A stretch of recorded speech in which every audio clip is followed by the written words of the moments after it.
반갑습니다. 부활절 두 번째 주일 예배를 드리도록 하겠습니다.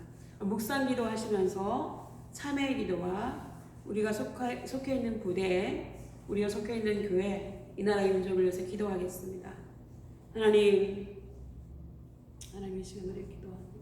하나님께서 함께 하시고 아버지요, 하나님 아버지,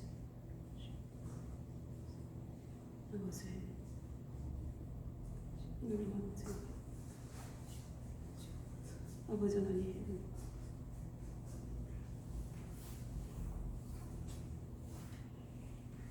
그러므로 이제 그리스도 예수 안에 있는 자에게는 결코 정죄함이 없나니 이는 그리스도 예수 안에 있는 생명의 성령의 법이 죄와 사망의 법에서 너를 해방하였습니다. 아멘. 우리 나는 예배자입니다. 같이 찬양하겠습니다.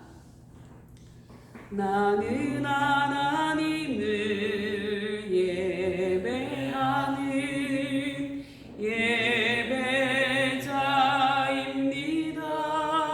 예배자입니다. 내가 서 있는 곳 어디서나 하나님을 예배합니다. 내 영혼 거룩한 은혜를 향하여 내 마음 완전한 하나님 향하여 이곳에서 바로 이 시간 하나님을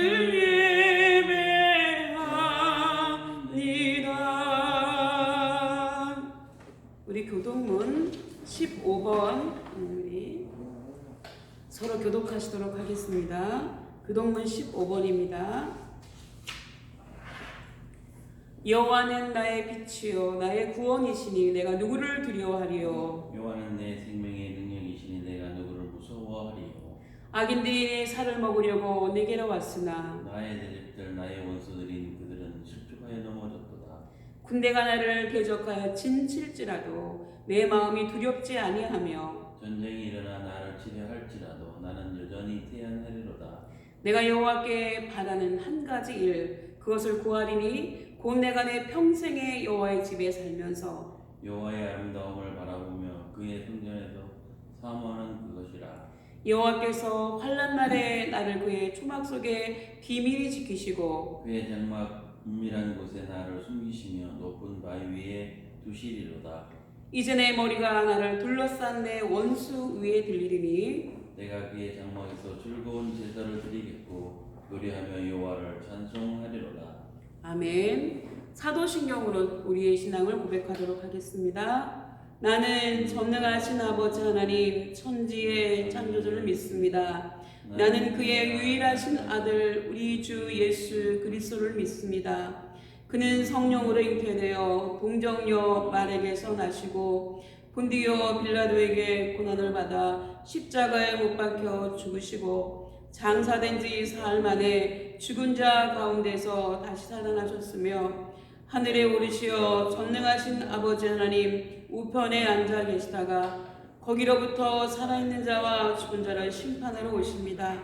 나는 성령을 믿으며 거룩한 공교회와 성도의 교제와 죄를 용서받는 것과 몸의 부활과 영생을 믿습니다. 아멘. 우리 다같이 찬송가 91장 하나님 앞에 찬양 드리시도록 하겠습니다. 찬송가 91장입니다. 슬픈 마음 있는 사람 예수 이름 믿으면 영원토록 변함없는 기쁨 마음 얻으리. 예수의 이름은 세상의 소망이요 예수의 이름은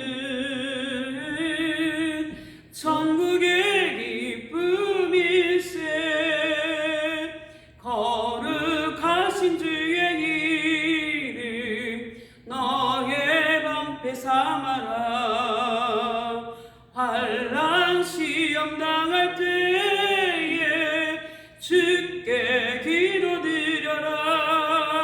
예수의 이름은 세상의 소망이요, 예수의 이름은 천국의 기쁨일세. 존귀하신 주의 이름 우리 기쁨 되도다. 주의 품에 안길 때에 기뻐 찬송 부르리. 예수의 이름은 세상의 소망이요, 예수의 이름은 천국의 기쁨일세. 우리 갈 길 다간 후에 보좌 앞에 나아가 왕의 왕께 경배하며 면류관을 드리리. 예수의 이름은 세상의 소망이요, 예수의 이름은 천국의 기쁨일세. 기도하겠습니다. 전능하신 하나님 아버지, 우리가 부활절을 지내고 두 번째 주일 이렇게 온라인으로 남아 모여서 예배드릴 수 있는 은혜를 주신 하나님께 감사와 찬양과 영광을 올려드립니다. 이 시간 기도와 얻기는 예수 그리스도의 피공로로 우리의 모든 죄가 씻어지게 하옵시고, 하나님의 도우심으로 우리가 속해 있는 부대와 교회가 늘 안전하고 은혜가 넘치는 장소가 될 수 있도록 늘 하나님의 장중에 붙잡아 주시옵소서. 특별히 우리가 이 시간 말씀 듣기를 원합니다. 성부, 성자, 성령 하나님께서 친히 우리 예배 가운데 찾아오셔서 우리 예배를 받아주시고 함께하여 주심으로 하나님께는 영광이요 우리에게는 하나님의 은혜의 시간이 되게 해 주시옵소서. 예수님의 이름으로 기도드리옵나이다. 아멘. 우리 하나님의 말씀 보겠습니다. 레위기 17장 10절에서 14절까지의 말씀입니다. 제가 오늘도 주보에 말씀을 넣어드렸습니다. 생활관에 성경이 빛이 안 됐을 경우를 대비해서 올려드렸으니 여러분 같이 합독하시도록 하겠습니다. 길지 않으니까 같이 읽겠습니다. 레위기 17장 10절에서 14절 말씀입니다. 다 같이 읽겠습니다.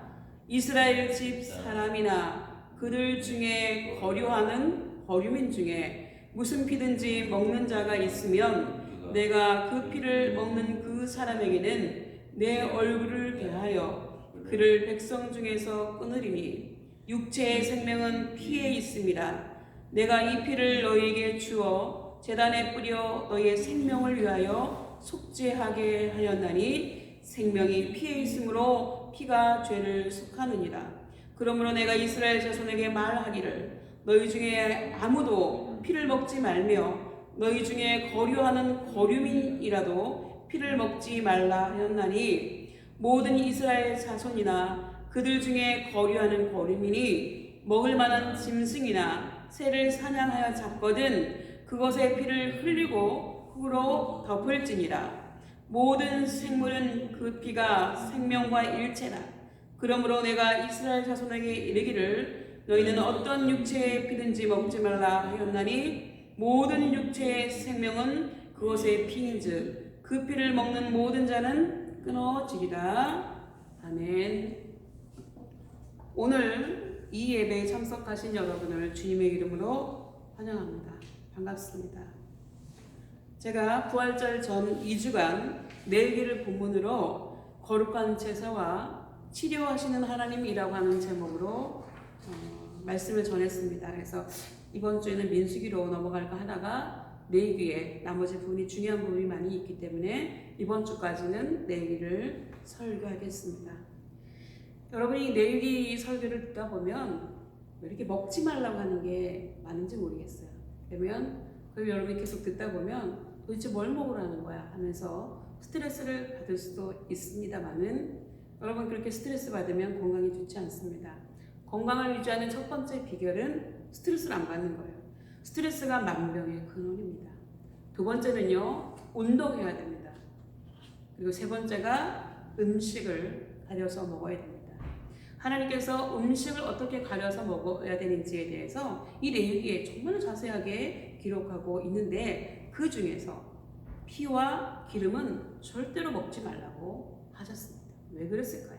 그 이유는 환경 호르몬 때문에 그렇습니다. 우리나라는 환경 호르몬 문제가 요 근래에 얼마 되지 않았습니다. 이게 대두되기 시작된 지가 얼마 되지 않았는데 미국에서는요 1962년도부터 이 문제가 제기되었습니다. 환경 호르몬이라고 하는 것은요 정확하게 말하면 성호르몬 교란 물질입니다. 우리 몸속에는 다 성호르몬이 있어요. 남성 호르몬, 여성 호르몬이 있습니다. 여성의 몸에도 남성 호르몬이 약간 있고요.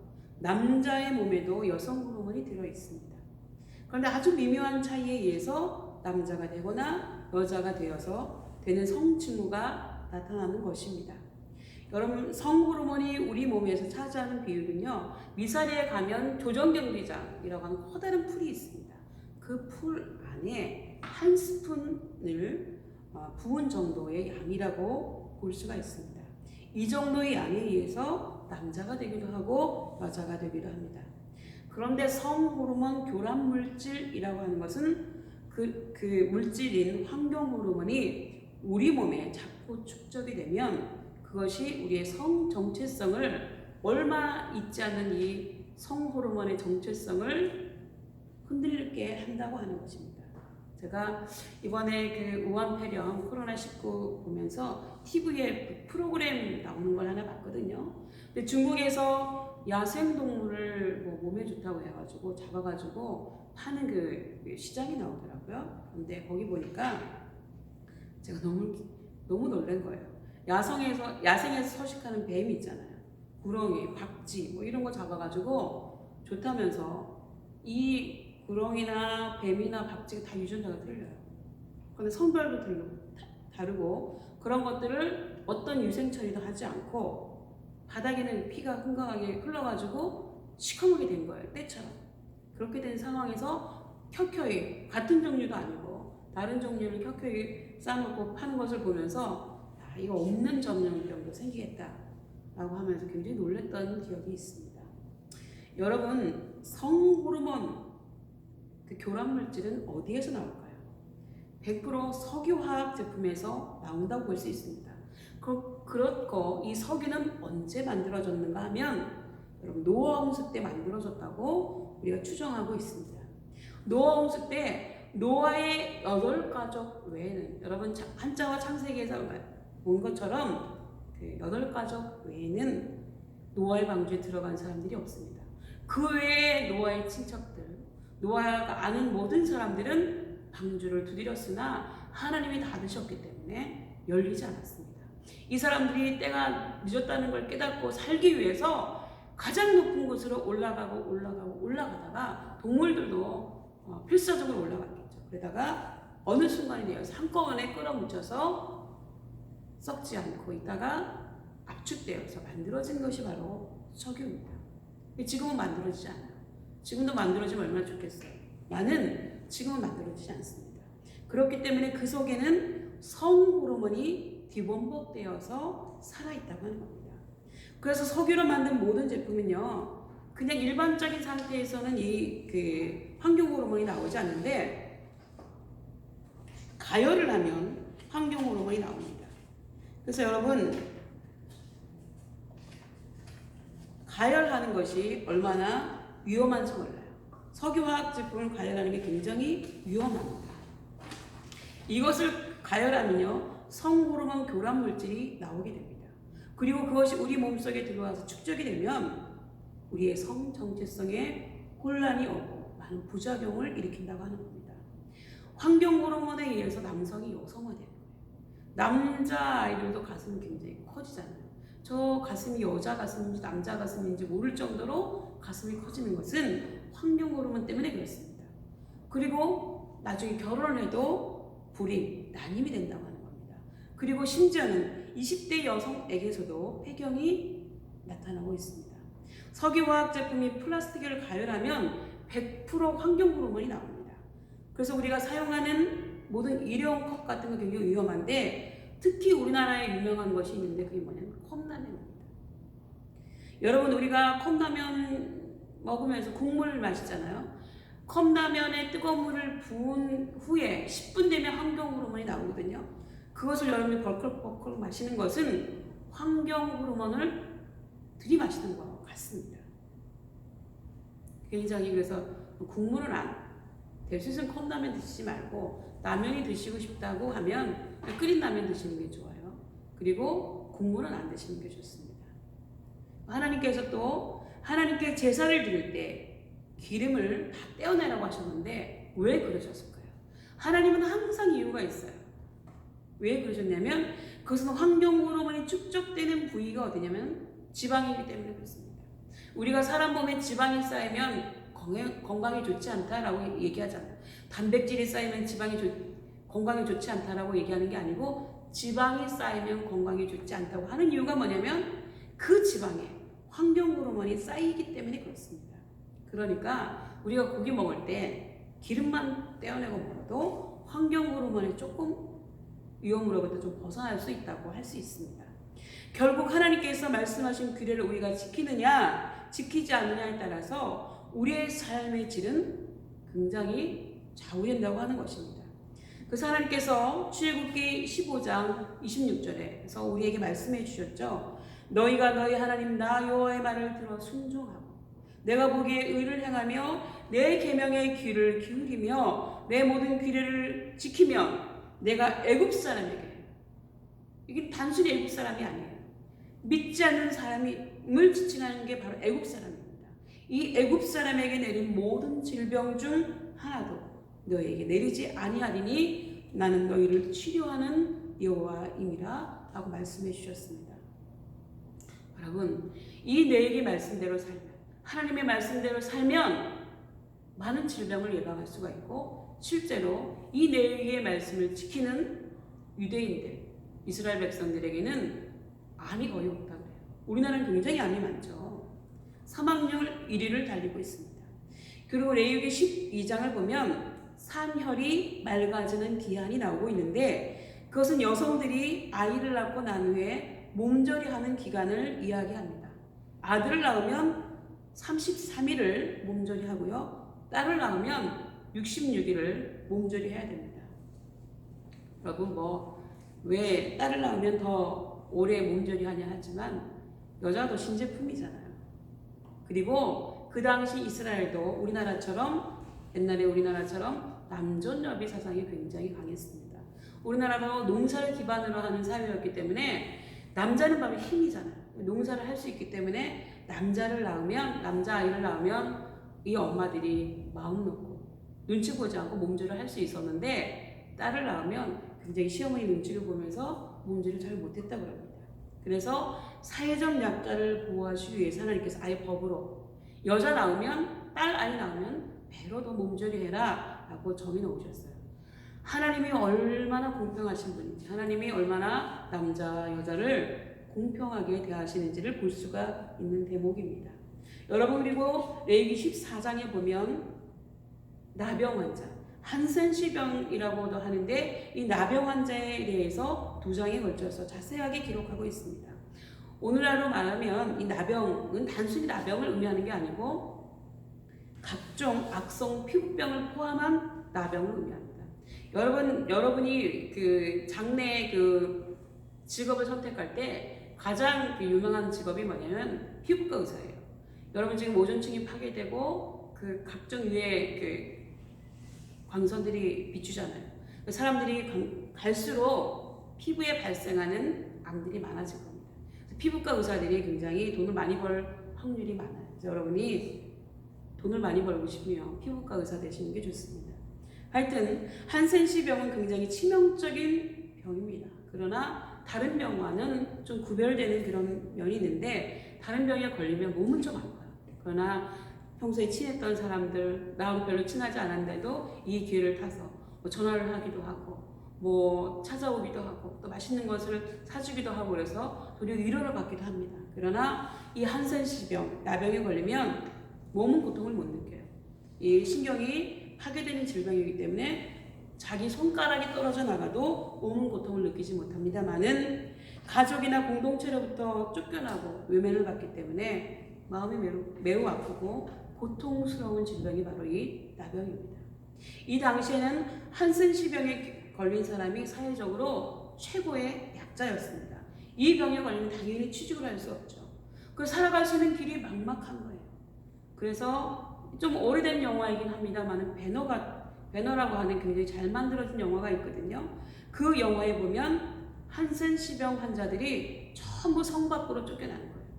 지금 우리 코로나19에 걸리신 분들 자가격리하거나 코트 격리하잖아요. 그런 것처럼 격리하는 거예요.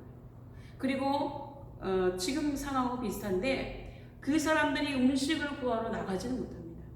성 안에 있는 사람들이 음식을 가져와서 던져주면 먹고 사는 그 정도의 생활을 했습니다. 그리고 또한 멀리 있으면 잘 보이지 않으니까 혹시나 건강한 사람들이 이들에게 가까이 다가오면 이들은 자기들 스스로 나는 부정한 사람입니다. 나는 부정한 사람입니다. 라고 큰 소리로 외쳐야 했습니다. 그렇게 해서 살아가야 했습니다. 저주받은 사람들처럼 살아갔습니다. 이렇게 사회적으로 최고의 약자에 해당하는 사람을 하나님께서는 그 당시에 사회에서 최고위층에 해당하는 제사장들로 하여금 그들을 친절하고 돌보도록 했습니다. 그렇게 하신 이유는요, 하나님이 가장 높은 사람이 가장 낮은 사람을 돌보고 또 그들을 진찰함에 있어서 아주 세밀하게 진찰해서 그들의 운명에 악영향을 끼치지 않도록 그렇게 하신 것을 볼 수가 있습니다. 하나님 얼마나 배려하시는지 성경 곳곳을 보면 나와 있습니다.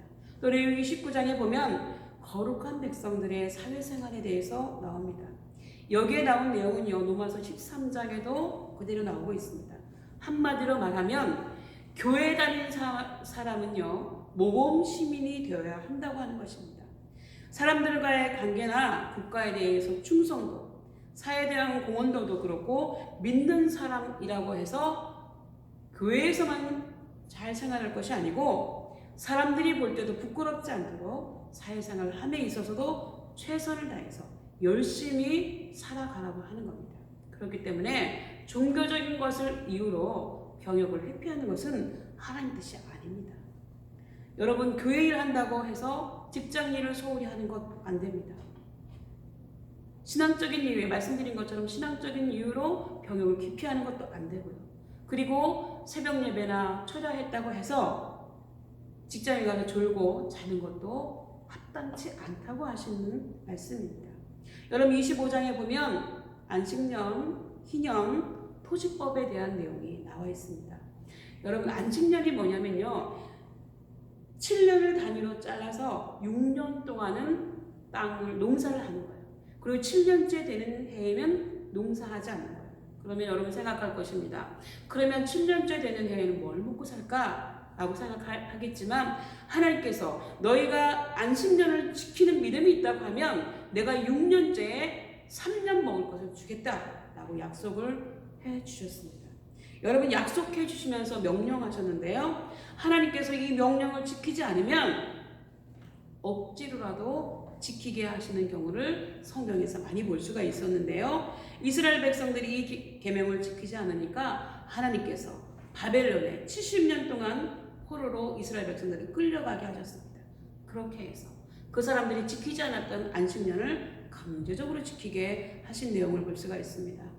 지금 우리도 코로나 때문에 사람들은 굉장히 힘들죠. 어디 나가지도 못하고 갑갑하게 산천에 꽃은 피어 있는데 그것을 마음대로 보러 가지도 못하잖아요. 그런데 우리가 이렇게 돌아다니지 않으니까 자연은 쉼을 얻고 좋아한다고 합니다.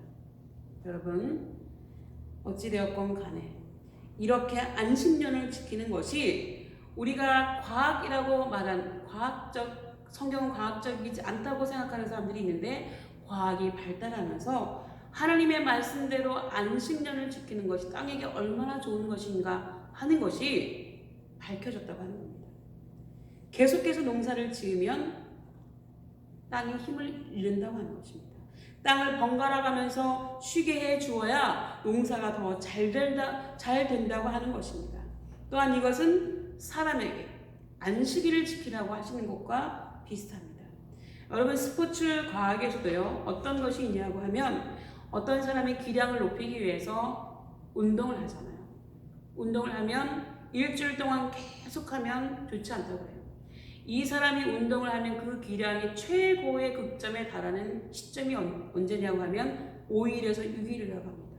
그런데 일주일 동안 쉬지 않고 계속해서 욕심을 내서 운동하면 도리어 7일째가 되면 이 사람의 그 기량이 내려온다고 합니다. 이 스포츠 과학자들이 하는 이야기입니다. 여러분, 하나님이 쉬신 것처럼 우리도 6일 동안 일했으면 하루는 쉬는 게 정상입니다. 농사도 6년 동안 지었으면 1년 동안은 땅의 힘이 회복되도록 가만히 놔두기만 하면 스스로 땅이 힘을 회복할 수 있도록 하나님께서 처음부터 설계해 놓으셨어요. 근데 사람들이 그걸 모르잖아요. 하나님이 말씀하신 대로 지키지 않는 겁니다. 근데 인간의 욕심 때문에 계속해서 농사를 짓기 위해서 비료를 개발했잖아요. 그래서 계속 비료를 쏟아 부으니까 드디어 땅이 황폐화되고 힘이 없어지게 되었다고 하는 겁니다. 그리고 희년이라고 하는 것은요, 7번의 안식년 다음에 돌아오는 것이 바로 희년입니다. 7, 7이 49잖아요. 그래서 49년의 다음에는 50년째에 지키는 게 바로 희년입니다. 이 제도는요, 가난의 대물림을 막기 위해서 하나님이 만들어 놓으신 사회적인 장치라고 볼 수가 있습니다. 여러분, 우리나라도 금수저, 흙수저 얘기하잖아요. 이 금수저, 흙수저를 없애기 위해서 하나님께서 만들어 놓으셨다는 거예요. 우리도 지금 이렇게 하면 금수저, 흙수저 없을 텐데 이게 잘 안 되는 것 같습니다. 이스라엘 백성들이 여러분도 알다시피 가나안 땅을 정복하고 하나님의 명령에 의해서 여호수아가 땅을 다 분배해 줬습니다.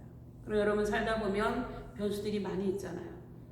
큰 일이 생기기도 하고 안 좋은 일이 생기기도 하고 또 큰 질병에 걸리기도 하고 그렇습니다. 그러면 부모님이 땅을 팔아서 이걸 해결하겠죠? 그렇게 하면 당장은 좋을지 모르지만, 당장은 해결될지 모르지만 자식들에 가서 이 땅을 다시 한번 회복할 수 있는 방법이 없다는 거예요.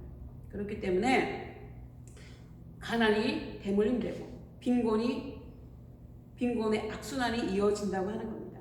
그래서 하나님께서 이것을 막기 위하셔서 50년째 되는 해에는 본인이 살아있으면 그 땅을 본인에게 돌려주고, 본인이 죽었으면 그 자녀들에게라도, 아들에게라도 아무 조건 없이 돌려주라고 하는 것이 바로 희년의 제도입니다. 그래서 그 후손들이 다시금 기반을 닦고 사회에서 일어설 수 있도록 법적으로 제도화해 놓으신 것입니다. 그리고 여러분, 26장에는 상벌의 규칙에 대해서 나옵니다. 여기서 말하는 복과 저주는요, 상과 벌에 해당합니다.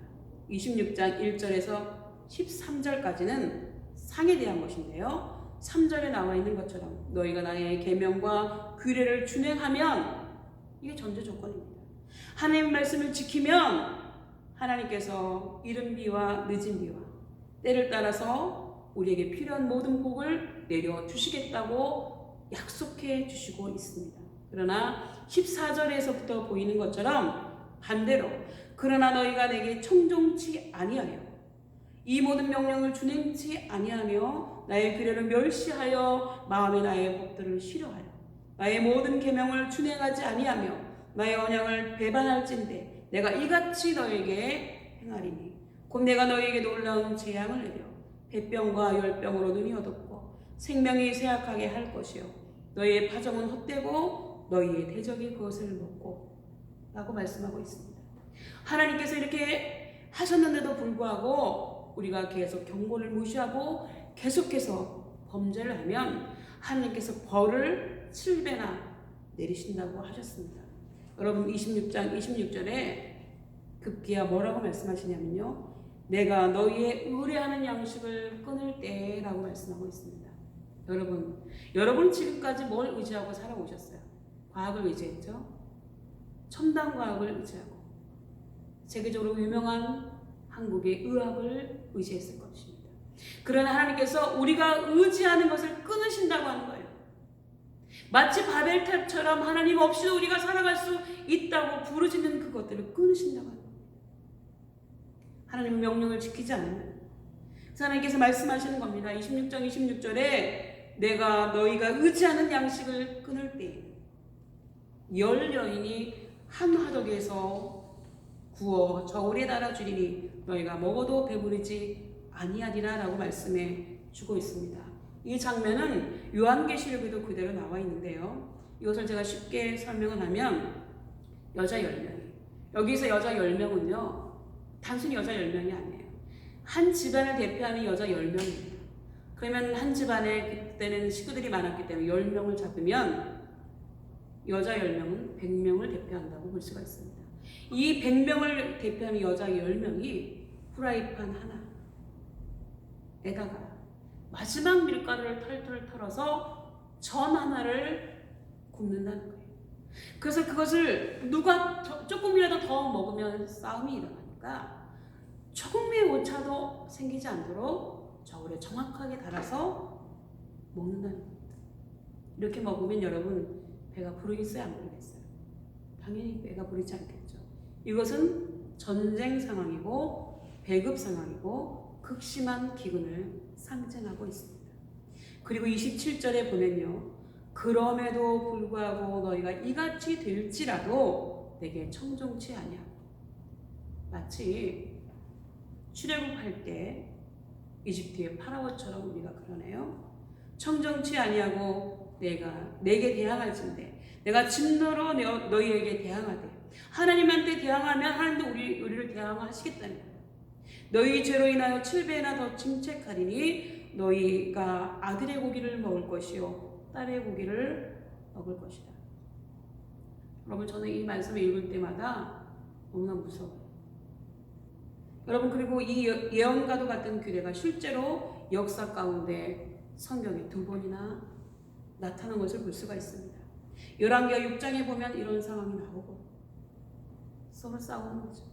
예레미야가 3장에 보면 엄마가 자기 자식을 삶아 먹었다고 하는 내용이 나옵니다. 여러분 너무 끔찍하죠. 그런데 지금도 이런 일이 벌어지는 곳이 있습니다. 여러분이 생각할 때 어떻게 아무리 그래도 엄마가 자기 자식을 먹을 수 있겠나 라고 생각하지만 여러분 금식할 때는 뭐 40일까지 금식을 할 수 있지만 맹목적으로 굶을 때 금식할 때는요 3일만 지나면요 눈앞에서 먹을 것이 왔다 합니다. 도저히 참을 수가 없어요. 그래서 자기 자식이라도 삶아 먹지 않으면 견디지 못한다고 합니다. 북한에서 기근이 있을 때 너무나 배가 고파서 벽지를 뜯어서 먹었다고 그러잖아요. 여러분 그 상황은 아니라 할지라도 이번에도 전염병 우려 때문에 사람이 사람을 개우리에 가두는 일도 있었잖아요. 그러는데 배고프면 할 수 있겠죠. 여러분 33절에 보면 그래도 너희가 내 말을 듣지 아니하면 내가 너희를 열방 중에서 흩어버릴 것이다. 여러분 흩어버린다고 하는 것은 한 가족을 한 나라로 가게 하는 게 아니고 한 가족이 한 사람은 이쪽 나라 한 사람은 저쪽 나라 해서 흩어버리신다고 하는 겁니다. 도저히 찾을 수 없도록 생이별을 하게 되는 거죠. 34절에 보면 너희가 대적의 땅에 거할 동안에 너희 본토가 황무할 것이므로 땅이 안식을 누릴 것이다.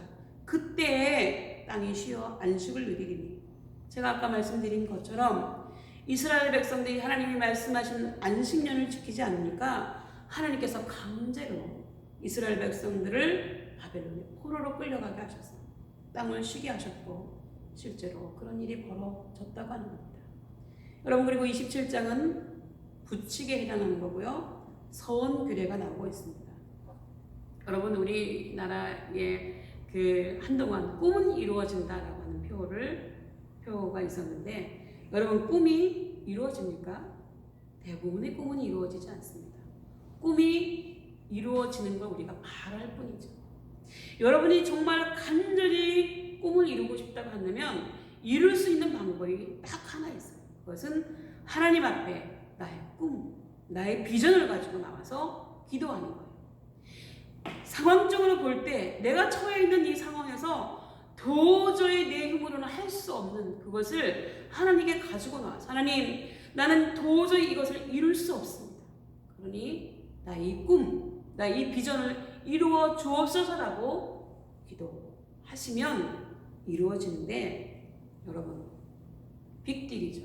이렇게 할 때 하나님, 내가 이 꿈을 이루어 주시면 나도 하나님께 무언가를 하겠습니다라고 하는 것이 바로 서원이에요. 내가 생각할 때 도저히 이루어질 것 같지 않은 그 소원을 하나님께서 이루어 주신다고 하면, 우리가 하나님 내가 이렇게 할게요 라고 했던 그 서원 있잖아요. 소원을 이루어 주시면 그 서원을 갚아야 된다고 갚아야 됩니다. 그런데 하나님께서 나의 소원을 이루어 주셨음에도 불구하고 언제 그랬냐는 듯이 내가 하나님께 약속한 거 잊어버리거나 아니면 다음에 할게요 라고 한다고 하면 그것도 죄라고 말씀하고 있습니다. 여러분, 이제 말씀을 맺겠습니다. 오늘은 부활절 둘째 주일을 지내고 있습니다. 우리가 그리스도 안에서 부활의 소망을 가져야 됩니다. 그런 것처럼 이제 우리는 말씀 안에서 다시 성경으로 돌아가야 됩니다. 성경으로 돌아가고 하나님의 말씀에 귀 기울이면서 희망의 노래를 부르기를 원합니다. 우리가 첨단 과학문명을 자랑하는 21세기를 살아간다고 하지만 하나님은 늘 우리의 생각보다 높으시고 우리보다 옳습니다. 우주를 만드시고 인간을 만드신 그 하나님께서 지금 우리가 어떻게 살아가야 하는지를 이미 그 옛날에 성경에 다 말씀해 주셨다고 하는 겁니다. 그렇기 때문에 우리는 다만 지금 사무엘처럼 주여 말씀하옵소서 종이 듣겠나이다 라고 하는 자세를 취해야 될 줄로 믿습니다. 그래서 오늘 본문의 말씀처럼 하나님이 거하시는 성전 우리의 몸을 성경에 나와 있는 대로 음식을 주의해서 먹으면서 잘 관리해야 될 줄로 믿습니다. 그리고 환경 호르몬 문제에 얽혀있는 기름과 생명을 상징하는 피는 안 먹는 것이 좋습니다. 또는 하나님의 시선을 따라 우리도 약자를 보호해야 됩니다. 그리고 다소의 위험이 있다 할지라도 그들을 도와야 됩니다. 그리고 하나님의 백성으로서 품위를 잊어버리지 말고 사회생활함에 있어서도 모험적으로 모험심이 되어야 되고요. 하나님의 섭리에 따라서 일주일에 한 번은 반드시 하나님 안에서 휴식하고, 그래서 우리의 몸과 마음의 쉼을 얻어서 영육이 강건해지고 우리가 소원하는 것을 그리스도 안에서 이루어가는 삶을 살아가는 여러분이 되시기를 축복합니다. 언제나처럼 우리의 삶의 해답은 오직 하나님께만 있습니다. 이르시되 너희가 너희 하나님 나 여호와의 말을 들어 순종하고 내가 보기에 의를 행하며 내 계명에 귀를 기울이며 내 모든 규례를 지키면 내가 애굽 사람에게 내린 모든 질병 중 하나도 너희에게 내리지 아니하리니 나는 너희를 치료하는 여호와입니다. 기도하겠습니다. 추운 겨울을 지나 이제 완연한 봄 기운이 느껴지는 이때 우리가 이렇게 하나님을 예배할 수 있는 은혜를 주셔서 감사드립니다. 사람들은 아직도 코로나19로 인해 갈 바를 알지 못하고 있지만 자유는 묵묵히 하나님의 시간표대로 그들의 일을 하여서 우리가 살고 있는 이곳에도 나무는 점점 푸르러가고 도처에 예쁜 꽃들이 가득합니다. 우리도 저 자연처럼 저 꽃들처럼 하나님을 향해 두 팔을 벌리고 마음껏 찬양할 수 있는 날이 속히 오도록 우리에게 은혜와 긍휼을 베풀어 주옵소서. 노아 홍수 이후의 사람들이 다시는 하나님이 이 사람들을 물로 심판하지 못하게 하겠다면서 바벨탑을 쌓았던 실수를 우리가 따라하지 않게 해주시고 우리 인생의 설계도이며 내비게이션에 해당하는 성경으로 다시 돌아가서 하나님의 말씀에 귀 기울일 수 있게 해 주옵소서. 우리도 사무엘처럼 주여 말씀하옵소서 주의 종이 듣겠나이다 라는 자세로 겸손히 무릎 꿇게 하셔서 늘 주님의 뜻을 분별하며 하나님의 성전은 우리의 몸도 잘 관리하여서 하나님을 기쁘시게 하는 삶을 살아가는 우리